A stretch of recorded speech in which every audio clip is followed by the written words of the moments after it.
ሰላም እንዴት ሰንብታችኋል የዩቲዩብ ቤተሰቦቼ? ዛሬ እንግዲህ ስለ አስገራሚውና ስለ አስደናቂው ስለ ስፓርታከስ ሃውስ ኦፍ አሸር የምናነሳ ይሆናል። የመጀመሪያው ሲዝን አሸር የራሱን ሃውስ ወይም የግላዲያተር ማሰልጠኛን መስርቶ በሮማውያን ውስጥ ያለውን ተሰሚነት ሲገነባ ሳይቶናል። አሁን ያለው ትልቁ ጥያቄ ሲዝን 2 ይኖራል ወይንስ አይኖርም የሚለው ነው። ሁኔታው ስቱዲዮ ወይም ደግሞ ስታርስ በይፋ ሲዝን 2 ተጀምሯል ብሎ ባያሳውቅም የታሪኩ አወቃቀር ግን ለቀጣይ ሲዝን ሰፊ በር ከፍቶ ያለቀ ነው።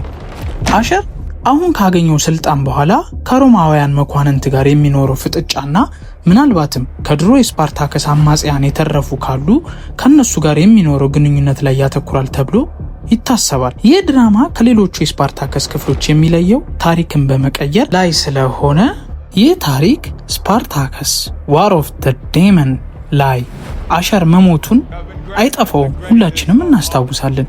ይልቁኑ አሸር በህይወት ቢኖር ኖሮ ታሪኩ ምን ሊሆን ይችል ነበረ ነው የዚህ ፊልም ፖይንት ሀሳቡ።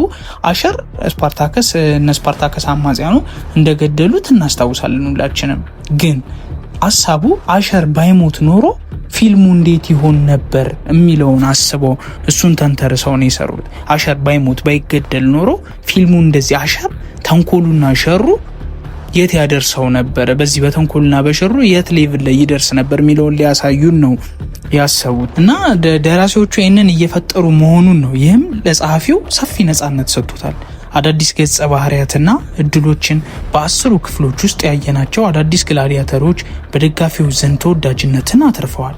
ወደፊት ከድሮ ስፓርታከስ ተከታታይ ውስጥ የምናውቃቸው ሌሎች ገጸ ባህሪያት ለምሳሌ በታሪክ ውስጥ በህይወት ያሉ እንደ አግሮን ወይም ናቪያ ያሉ በዚህኛውም የአሸር ዓለም ውስጥ በምን አይነት መልኩ ሊመጡ እንደሚችሉ ትልቅ ግምት እየተሰጡ ይገኛል። ከድሮቹ አማጽያን ከነበሩት ከስፓርታከስ ጎን ከነበሩት አክተሮች ጋር ሲዝን 2 ላይ ተቀላቅለው መጥተው ልናያቸው እንችላለን ተብሎ ይገመታል። ሌላው በቴክኒክ ረገድ የታየው ለውጥ እኔ እናንተ ልብ እንድትሉት የምፈልገው ነገር የሲኒማቶግራፊ ጥራት ከድሮቹ ከ10 ዓመት በፊት ከነበሩት በበለጠ ዘመናዊ መሆኑን፣ ደሙ፣ ውጊያውና የከተማው እይታ እጅግ ዘመናዊ በሆነ ቴክኖሎጂ ነው የተሰራው።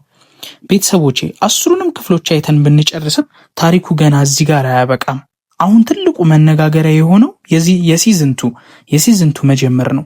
ፈጣሪው ስቲቨን አሸርን የመለሰበት መንገድ ታሪክን ወደ ሌላ አቅጣጫ ስለወሰደው ወደፊት የሮማ ግዛት በአሸር እጅ ስር ትወድቅ ልናይ እንችል ይሆን? ወይንስ እናንተ በሲዝን 2 ምን እንዲከሰት ትጠብቃላችሁ? አሸር መጨረሻው ምን የሚሆን ይመስላችኋል? የሚሞት ወይንስ በዛ ሸር በተሞላ ጥበቡና በመርዘኛ ምላሶቹ ሮምን ሊቆጣጠራት ይችላል ብላችሁ ታስባላችሁ?